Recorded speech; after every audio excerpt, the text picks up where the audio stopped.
Having the adoration and attention of the public seems to make some celebrity types feel like they can get away with all kinds of bad behavior, from trash-talking whomever they feel like in the press to straight-up breaking the law.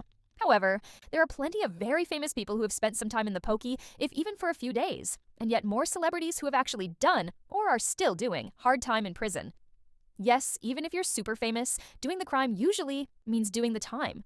And when that crime is of the serious variety, well, the sentence is going to be just as serious. A goodly number of actors, musicians, and athletes are in the big house right now, and today we'll be looking at a few who are unlikely in the extreme to ever get out. A word of warning, we'll be discussing people who have been convicted of some very disturbing crimes, so proceed with caution. Danny Masterson. Danny Masterson was most well known for a single credit, but it was a doozy. Between 1998 and 2006, he portrayed cynical stoner with a heart of gold Stephen Hyde as part of the ensemble cast of the beloved sitcom That 70s Show. It was pretty much smack in the middle of that series' run, though, that he committed the crimes that would later land him in prison for the rest of his life. The drugging and sexual assault of two different women at his home between 2001 and 2003. Multiple women came forward about Masterson's crimes in 2017, initiating an investigation that quickly caused the actor to be dropped from the Netflix dramedy The Ranch, on which he co-starred with his former That 70s Show cohort, Ashton Kutcher.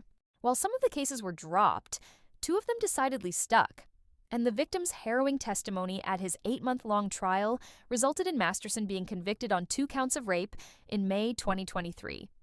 Just over 3 months later, the actor was slapped with an eye-watering sentence of 30 years to life, a sentence which he began serving at North Kern State Prison in Delano, California, on December the 27th, 2023. From what we know about Danny Masterson's life in prison, his lifestyle these days is a far cry from that of his former life as a star of one of the most popular sitcoms ever. And while it's unfortunate that it took his victim so long to obtain justice, his punishment certainly fits his crimes. Michael Jace was best known for portraying law enforcement figures, most notably as Officer Julian Lowe on The Shield, FX's groundbreaking police drama that ran for 7 seasons from 2002 to 2008. After the show ended, however, his acting opportunities declined sharply. By 2011, Jace had filed for bankruptcy, and by 2014, he was struggling financially, even falling behind on the mortgage for the home he shared with his wife April and their 2 young sons. In April 2014, tragedy struck in that very home. Amid growing tension in their marriage and fears that his wife was preparing to leave him, Jace made a devastating decision. In a moment of overwhelming emotional distress, he fatally shot April in their home while their sons were present. He then called 911 and admitted to what had happened.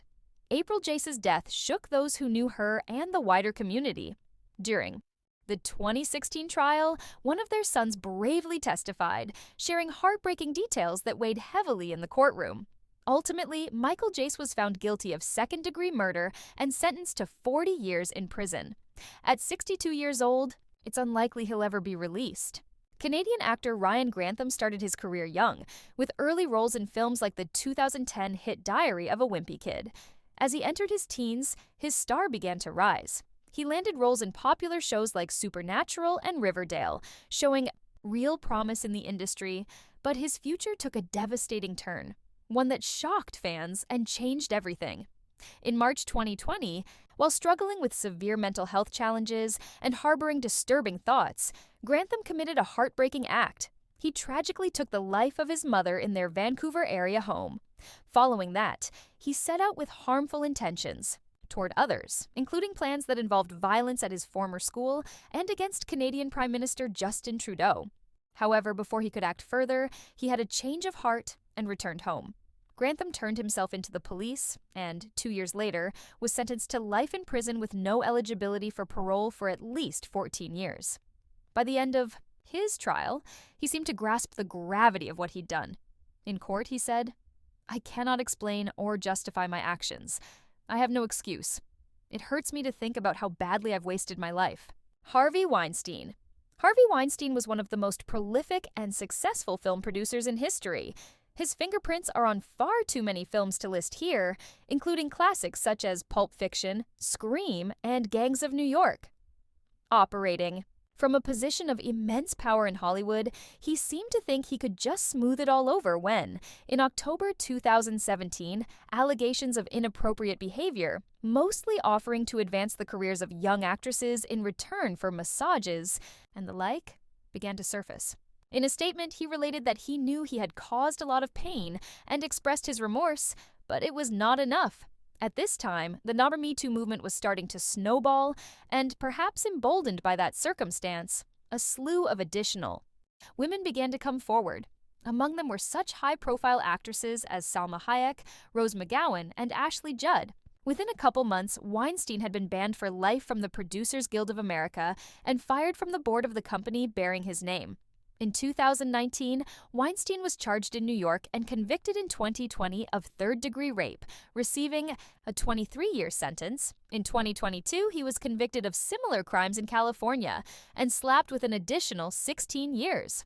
The New York sentence was overturned in 2024, but as of this writing, the 72-year-old, who has faced an avalanche of health problems since his imprisonment, is expected to be in custody for the remainder of his life. See murder. Corey, C. Murder. Miller had his ticket to success in rap music punched early, when his older brother, Percy Master P. Miller, one of the richest rappers in the world, began to find success with his No Limit Records label. Determined to get his brothers as far away from the violence of the New Orleans projects as he could, Master P made C. Murder and his other brother, Vishon Silk the Shocker Miller, centerpiece performers of his fledgling stable of artists. But despite gold-selling success and an increasingly high profile, Corey Miller simply could not stay away from trouble. A 2001 incident in which Miller discharged a gun outside a nightclub landed him in legal hot water. But that was just the beginning. In January 2002, Miller found himself in another altercation. At a New Orleans club, during the scuffle, he fired a shot, striking 16-year-old Steve Thomas in the chest. Thomas died at the scene, and Miller was tried twice.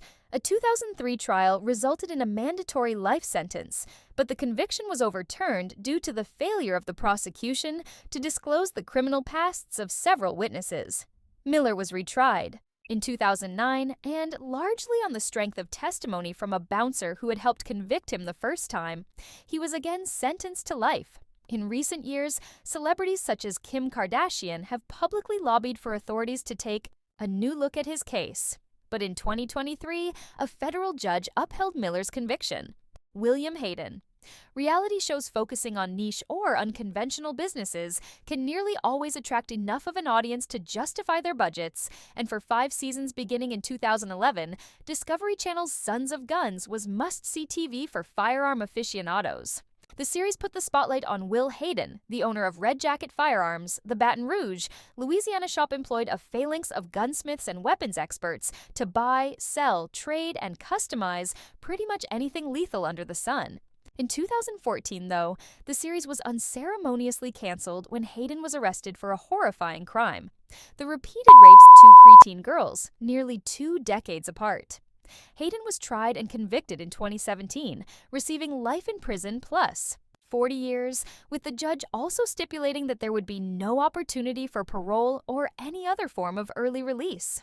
Just 2 months later, Hayden pleaded no contest to similar charges in a different parish, one involving one of his victims in the earlier case, and the other involving his own daughter, Stephanie, who publicly claimed that her father had attempted to assault her in her bedroom roughly 20 years prior. An additional life sentence was imposed in that case, and in 2019, Hayden's appeal in the first case was denied.